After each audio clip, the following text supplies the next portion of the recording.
DNLC, disons-nous les choses, édition spéciale, envoyé spécial. Nous voici à Aubervilliers, au quartier Fusain.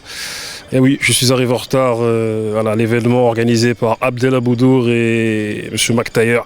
Et voilà, on voulait faire un espèce de petit documentaire avec Mlle Rokia, mais je suis arrivé en retard. Mais ça sera pour la prochaine fois. Mais en attendant, j'ai croisé divers personnages, dont M. Moussa Camara. Nous nous connaissons depuis 2-3 ans déjà, mais quand on s'est vu, on se sait.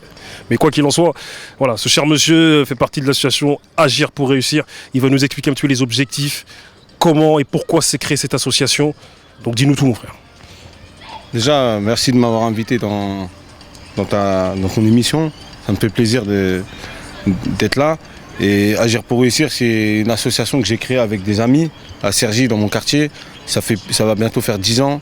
On a créé cette association en 2007 parce qu'il y a un ami à nous qui a reçu une balle tirée par la police à l'épaule et il s'était parti un peu en affrontement. En plus, le quartier était dans une situation assez délicate parce qu'il subissait un programme en rue où voilà, nous-mêmes on l'a subi et finalement on n'avait pas de modèle associatif à l'époque, on ne savait pas comment gérer la situation à cette époque-là. Et c'est vrai que le fait qu'il n'y avait pas de modèle, la première chose qui nous est venue, nous, c'était de créer une association pour essayer de faire en sorte que nous, les habitants de nos quartiers à Cergy, puissent s'organiser, se mobiliser, essayer d'apporter des solutions concrètes aux problématiques dans lesquelles ils vivaient et dans les problèmes dans lesquels ils étaient. Et finalement, de fil en aiguille, on a commencé par avoir un équipement sportif, un foot pour que les jeunes de toute la ville puissent se retrouver jouer au foot en salle. Et de là, on a commencé à mettre des actions citoyennes. On a créé aussi le concept des émeutes citoyennes qui consiste à mobiliser des centaines de personnes pour qu'ils aillent s'inscrire sur les listes électorales. Pas pour dire ouais, un tel ou tel parti, mais pour dire à un moment donné, on est aussi dans cette ville, on appartient à cette ville et aussi on compte contribuer au débat public de notre ville et d'apporter des solutions concrètes à nos habitants. Et finalement, de fil en aiguille, on a commencé à sortir aussi un peu de nos quartiers, de nos villes, de rencontrer d'autres gens, de regarder ce qui se passe aussi dans d'autres villes, d'autres associations qui étaient déjà là avant nous, pour que voilà, de s'inspirer un petit peu de ce qu'ils faisaient et essayer d'apporter aussi des solutions, nous, dans nos quartiers à Cergy. Et tu vois, le fait de venir ici à l'événement du frère Abdellah Boudour et McTayer sur la distribution de fournitures scolaires, quand tu viens ici, c'est déjà dans le premier temps de soutenir des actions comme ça, parce que ça nous ressemble. Et à un moment donné, ça t'inspire, ça te donne un peu d'énergie pour toi aussi. Quand tu rentres chez toi, tu dis voilà, il y a des gens derrière, ils se bougent, ailleurs ils se bougent, nous aussi on doit se bouger encore mieux pour essayer de changer. Il y a encore de l'espoir, il y a encore de l'envie, quoi. Je rebondis sur une chose que tu viens de dire. Tu as parlé le fait d'avoir fait des émeutes citoyennes. C'est quelque chose qui m'a interpellé. Donc c'est mobiliser des gens pour qu'à un moment donné, ils aillent voter. Et il y a beaucoup de gens qui estiment que le fait d'aller voter à un moment donné, vu la non-pluralité des candidats, ou même le choix qui a été assez restreint, ça ne sert à rien d'aller voter. D'autres qui disent que il faut quand même aller voter dans la mesure où, à un moment donné, il faut même que des gens du peuple s'investissent pour être à la place de décisionnaires. Qu'en penses-tu ? Moi, déjà, je suis d'accord avec les deux avis parce que voilà, moi, autour de moi, il y a ces deux avis qui se partagent. Mais en fait, quand nous, on a fait cette action à l'époque, c'était pas pour apporter un soutien à tel ou tel candidat. Nous, c'était de dire, même si les mecs ils votent blanc, c'est de dire, en réalité, il y a deux choses qui comptent. Surtout avec les pouvoirs publics, quand tu crées un rapport de force, c'est soit tu as le nombre, soit tu as l'argent. Nous, on savait qu'à l'époque, il n'y avait pas l'argent, mais on avait le nombre. Le but d'aller s'inscrire massivement sur ces listes électorales, c'est de dire, écoutez, nous, on est là, et si demain, il y a des choses qui ne nous plaisent pas, on peut vous dégager, et bien évidemment, nous, on attend qu'il y a des gens du peuple, des gens comme nous, qui sont bons en politique pour qu'ils s'engagent et pour qu'on puisse plus tard les soutenir et de voir des gens faire de la politique autrement. Après moi, ce qui concerne notre cas, notre association, nous on n'a pas d'ambition politicienne, politique et tout, etc. Mais on encourage aussi les gens qui sont dans cette démarche-là à le faire parce qu'à un moment donné, c'est en étant nous à l'extérieur et aussi certains à l'intérieur, mais avec un soutien de l'extérieur, c'est comme ça qu'on peut faire avancer un certain nombre de choses. Donc moi je comprends ceux qui aujourd'hui ils sont déçus de la politique, ils sont déçus des hommes politiques qu'on leur propose de ne plus aller voter, mais d'un côté aussi je peux soutenir aussi des gens qui vont essayer de se mobiliser, qui vont essayer de mobiliser des habitants pour qu'ils aillent s'inscrire et aller voter, mais en mettant des gens qui nous ressemblent et qui pourront porter aussi nos messages. positif. Et les deux, pour moi, voilà, c'est pas des choses que j'oppose, mais c'est au contraire, c'est des choses qui sont importantes pour mûrir nos réflexions et nos actions pour le futur. Mais c'est après, voilà, l'homme providentiel, moi j'attends pas l'homme providentiel. Aujourd'hui, ici on est en France, on n'est pas au State, tu vois. Et dans différents quartiers, même dans un propre quartier, tu peux avoir des mentalités différentes, tu vois. Moi j'habite dans mon quartier, tout le monde ne pense pas pareil. Un il pense un tel, l'autre il pense un tel, etc. Mais le but c'est de se retrouver sur un projet commun où chacun d'entre nous, on sait que voilà, on peut en tirer quelque chose de positif. Tu vois, après, je suis plutôt dans cette démarche que dans une démarche où l'homme providentiel, où ça sert à rien de voter, quoi. Tu vois. Après, je te parle du vote, mais aujourd'hui, nos actions, ils ont dépassé au-delà de l'engagement citoyen. On est sur plusieurs sujets, tu vois. Moi, ce qui m'intéresse, c'est de faire des actions concrètes auprès des jeunes, auprès des quartiers dans lesquels nous on est. Quand tu vois que des familles ils ont du mal à se reloger ou un jeune qui souhaite décohabiter galère parce que forcément il ne sait pas comment les démarches à suivre et tout, nous, notre rôle aussi c'est d'apporter aussi un soutien, d'accompagner les familles, ces jeunes-là qui recherchent des logements pour qu'ils puissent avoir tu vois, ce qu'ils doivent leur avoir, qu'ils puissent avoir un logement au moins décent parce que ça commence par là. Après, quand on parle de la question de l'emploi, tu vois, quand tu vois il y a plus de 30% de chômage dans certains de nos quartiers, à un moment donné, ça fait réfléchir et il faut se dire où on en est sur la question économique. C'est pour ça, au niveau économique, on a pas mal de solutions, on a pas mal de projets et tout qui vont dans ce sens-là. Justement, on va en venir. Mais je rebondis sur ce que tu disais tout à l'heure, tu as parlé d'Armée Citoyenne, un festival. Tu peux dire 2-3 mots dessus et ensuite on enchaînera sur les deux autres questions que j'aurais te poser. En fait, Armée Citoyenne, c'est un concept qu'on a créé au tout début de l'association. 2 ans après la création de l'association, nous on voulait en fait organiser un événement qui fédère vraiment tous les habitants, mais pas que les habitants de notre quartier ou des quartiers, mais de l'ensemble des habitants de la ville. Et nous on se rappelait à l'époque quand on était plus jeunes, on faisait une grosse kermesse à l'école, dans le quartier où tout le monde était réuni, tout le monde participait, les mamans, les familles, les jeunes, les enfants et tout. Et en fait, on avait perdu un peu cet état d'esprit et on a voulu recréer un concept comme ça. Armée citoyenne parce qu'on a voulu jouer un jeu de mots, art, ça parle artistiquement, c'est culturel, etc. Mais pendant le mois de mai, on a décomposé, on a ramené pour faire en sorte armée, genre on est un jeu de mots, c'est un jeu de mots qui nous définissait bien à l'époque. Et la journée, c'était vraiment festive, kermesse, plein d'animations, tournoi de foot, barbecue, repas convivial avec toutes les familles. Et le soir, on organisait un événement culturel, un concert au centre de la ville. Au lieu de le faire dans notre quartier, on le faisait au centre de la ville pour obliger aussi les gens à sortir et d'être là et que aussi la ville, la population de la ville puisse aussi participer à cet événement. Donc on a fait ça pendant 5 ans, on a eu l'occasion d'avoir toutes les grosses têtes d'affiche du hip-hop français à l'époque. Et à un moment donné, au bout de 5 ans, ça y est, on s'est dit voilà, on allait prendre un autre tournant. On a toujours gardé le côté journée, la manifestation au niveau de la journée, mais le soir c'est vrai qu'on ne fait plus le concert parce que voilà, ça devenait un peu trop lourd, événementiel, etc. Et nous, notre but c'était d'être proche, de proposer des choses culturelles, mais proches à nos jeunes, à nos adhérents, à nos bénévoles, etc. L'idée, voilà, c'est pour ça que ça existe toujours. Là, on a fait la 7e édition, j'ai le t-shirt là. Voilà. Et l'année prochaine encore, il y aura la 8e édition et on essaiera de continuer encore dans cette démarche-là. Je sais que voilà, il y a la question économique dont tu parlais tout à l'heure. Voilà, donc vous avez monté le projet des déterminés. Donc voilà, c'est pour redynamiser un petit peu sur le plan local ou même national ou international, voilà, le monde de l'entrepreneuriat. Explique-nous un petit peu ça brièvement. Moi, je suis parti d'un constat où dans mon quartier, dans ma ville, je voyais qu'il y avait des jeunes qui avaient des projets, d'entreprise, ou d'autres jeunes qui montaient une entreprise, mais au bout de 2-3 ans, elle fermait. Je me suis dit à un moment donné, là, il y a du potentiel parce que il y a tout un réseau, un écosystème entrepreneurial qui existe partout dans notre ville, avec les réseaux d'accompagnement, les chambres de commerce, les CCI, etc. Mais en fait, finalement, on s'est rendu compte qu'ils n'étaient pas connectés directement à ces jeunes-là, au terrain, quoi. Et finalement, nous, on s'est dit, là, il y a quelque chose à faire parce que on a travaillé beaucoup sur des actions d'insertion professionnelle, etc., faire en sorte de connecter des jeunes demandeurs d'emploi avec les entreprises.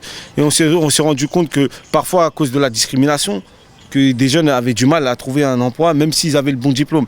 On s'est aussi rendu compte que le marché du travail devenait de moins en moins, de plus en plus compliqué, on va dire, pour nos jeunes. Et finalement, on s'est dit, quand il n'y a plus d'emploi, il n'y a plus rien, qu'est-ce qu'on fait? On baisse les bras? Ben non, quand il n'y a plus d'emploi, il y a certains des jeunes qui sont autour de nous, des jeunes filles, des jeunes garçons, qui ont des idées, qui ont des envies, qui peuvent devenir entrepreneurs. On dit pas, on n'est pas en train de vendre du rêve en disant que tout le monde peut devenir entrepreneur et tout. L'entrepreneuriat, c'est difficile, c'est un parcours, c'est aussi, il faut être acharné, il ne faut pas lâcher, c'est du temps. Et finalement, nous, on sait qu'autour de nous, on avait plein de profils, qu'ils avaient ce profil entrepreneurial, mais qu'ils ne le savaient même pas eux-mêmes. Et finalement, on a réfléchi et tout, et moi c'est là que j'ai rencontré Pierre Gattaz, le président du MEDEF à l'époque, il y a 3 ans, et j'ai discuté un peu de tout ça. Après, pourquoi le président du MEDEF, les entreprises, etc., nous, c'était loin de nous, tu vois, on ne partage pas forcément les mêmes idées et tout avec ça, mais la prise d'initiative, quand moi je l'ai rencontré, je lui ai dit, écoute, voilà, dans ces quartiers-là, il y a du potentiel, voilà, nous on fait des choses et tout, il faut venir voir. Je l'ai invité à Cergy, il est venu, il y avait 200 entrepreneurs, ça a bien échangé. Et finalement, il a décidé d'ouvrir son réseau. Et de là, moi, je suis parti d'un constat où on va mettre en place une formation pour aider les entrepreneurs ou les jeunes qui ont un projet, qui ont une envie, mais qui se mettent des freins parce qu'ils se disent que l'entrepreneuriat, c'est pas pour moi, que j'ai un projet, mais j'ai pas forcément le financement, ou j'ai un projet, mais je sais pas par où commencer, je suis pas accompagné. Bah, nous, le but, c'est avec cette formation qu'on a mis en place, qu'on a appelé les déterminés, parce que la détermination, c'est ce qui nous caractérise le mieux. Et être déterminé pour nous, voilà, si t'es pas déterminé, c'est pas les diplômes, c'est pas ton idée, ton projet qui va faire en sorte que tu vas réussir. C'est ta détermination, ta motivation. Et c'est pour ça que les déterminés, c'est le mot qui nous caractérise le mieux. Et c'est pour ça qu'on a appelé cette formation les déterminés. C'est une formation de 5 semaines où on propose des ateliers pratiques et théoriques sur des bases entrepreneuriales. Et à la finalité, on accompagne un groupe de 15 jeunes. On a fait une première promotion en 2015. On a fait une deuxième promotion en 2016. Là, on a une ambition de développer au niveau du territoire national plusieurs formations. Et l'idée de ce projet-là, des résultats qu'on a eus sur les 2 promotions, il y a eu plus de 10 créations d'entreprises. Sur 30 jeunes qu'on a accompagnés, il y en a qui sont encore en cours de création d'entreprise. Ça a été positif pour nous. Et on s'est dit, si on continue à accompagner, on continue à les suivre, on continue à développer, on va créer des vocations. Et aujourd'hui, voilà, l'entrepreneuriat, il ne faut pas que nous, dans nos quartiers, ça soit quelque chose qui n'est pas fait pour nous. Il faut que ceux qui ont envie de devenir entrepreneurs, qu'ils puissent devenir entrepreneurs. D'ailleurs, Fatou Sall de l'association 95 001 initiatives a participé à ce programme dont tu parles. Et voilà, mes 2 dernières questions. À chaque fois, c'est 2 dernières questions, mais vous n'avez pas, parce que Pierre Gattaz est assez controversé aujourd'hui. Ouais. Aujourd'hui même, depuis toujours.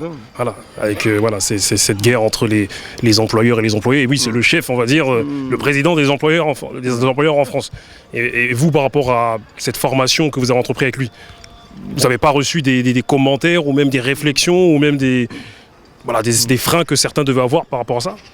Ouais, certains je peux comprendre les freins, les gens qui sont sceptiques et tout. Après, moi, tu as vu, je suis quelqu'un, je travaille au feeling, c'est-à-dire, moi, aujourd'hui, avec Pierre Gattaz, j'ai mieux travaillé qu'avec des élus de ma ville qui, quand tu travailles avec eux, ils ont face à toi de la condescendance. Moi, il n'est pas venu m'apporter des solutions sur le travail que je dois faire auprès des quartiers, non. Il m'a mis à disposition son réseau, son expertise d'entreprise. Moi, j'ai ramené mes compétences, j'ai ramené mes connaissances. Après, ouais, c'était un truc à réfléchir, c'était un truc à faire et tout. Moi, j'ai vu dans quel état d'esprit nos relations se sont passées. Et c'est de là, j'ai dit, vas-y, il y a un truc à faire, etc. Moi, je suis pas là pour défendre la soupe du MEDEF ou je sais pas quoi. C'est pas mon rôle. Moi, ce qui m'intéresse, c'est avec les nombreux partenaires qu'on a aujourd'hui, on a MEDEF, mais on a d'autres partenaires. Que ce soit les banques, que ce soit aussi des entrepreneurs de quartier qui interviennent dans la formation. C'est comment on accompagne en fait les jeunes et on leur met en fait tous les moyens nécessaires pour qu'ils puissent réussir leur projet. Moi, c'est ça qui m'intéresse. On l'a fait avec Pierre Gattaz, il est dévoué au projet, on aurait pu le faire avec d'autres. Et voilà, après le but du projet, nous, ce qui nous intéresse, c'est le travail des jeunes, c'est les entreprises des jeunes, c'est pas de les lâcher dans la nature, c'est d'apporter des solutions. Nous, on est des mecs de terrain depuis très longtemps, depuis notre naissance. Aujourd'hui, voilà, on attend les solutions qui pleuvent. Et aujourd'hui, moi, ce qu'on me demande partout où je vais, que ce soit dans ma ville et tout, c'est du concret. C'est que les gens ils viennent te voir, les gens, les familles et tout, c'est du concret. Ils veulent travailler, ils veulent qu'on les aide sur leurs projets, ils veulent qu'on aide leurs enfants à réussir leur scolarité et tout. Après, avec les moyens nécessaires qu'il faut, il y a du travail de fond. Après, moi, je respecte les avis des uns et des autres. Fatou, elle a fait la première promotion, la deuxième promotion. Aujourd'hui, elle a train de construire son projet. On met tous les moyens nécessaires pour qu'elle puisse réussir son projet. Et les entrepreneurs qui viennent dans nos formations, nous, on est dans une vision aussi d'une valeur ajoutée, que ça peut être un impact fort. Parce qu'un entrepreneur qui crée une entreprise dans son quartier ou même en dehors de son quartier, plus il va se développer, il va créer de la richesse. Quand il crée cette richesse, forcément, il va développer de l'emploi. Quand il crée de l'emploi, forcément, ça peut bénéficier à qui? Ça bénéficie normalement à des jeunes qui n'avaient aucune possibilité de réussir dans une entreprise classique, de pouvoir réussir dans l'entreprise de quelqu'un qui a eu un parcours comme eux, qui venait d'un quartier comme eux et qui a monté sa boîte. Et même ça inspire, en quelque sorte. Nous-mêmes, ça nous inspire de voir des entrepreneurs qui réussissent leurs projets. On regarde les sportifs, on regarde les artistes, mais c'est vrai qu'il y a beaucoup d'entreprises, il y a beaucoup d'entrepreneurs qui sont partout en France. Moi, je vois de plus en plus d'entrepreneurs dans les quartiers.